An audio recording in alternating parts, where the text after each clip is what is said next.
Бауырсақ ертегісі. Баяғыда бір шал мен кемпір болыпты. Кемпірі қаптың түбіндегі ұнды жиып, кішкентай ғана бауырсақ пісіреді. Бауырсақ терезе алдында суып тұрады да домалап қашып кетеді. Жолда оған қоян кездеді. Бауырсақ, мен сені жеймін. Жемеш, мен саған өлең айтып беремін. Атамнан да апамнан да қаштым. Сенен де қашып кетем. Деп бауырсақ домалап кетеді. Алдынан қасқыр шығады. Бауырсақ, мен сені жеймін дейді. Жоқ, апамнан да атамнан да қояннан да қаштым, сенен де қашам.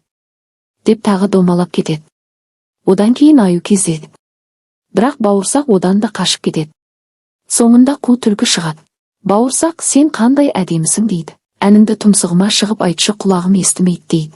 Бауырсақ мақтанып түлкінің тұмсығына шығып әнін айта бергенде, түлкі оны жеп қояды. Бұл ертегіден алатын сабақ: мақтаншақтық жақсылыққа апармайды.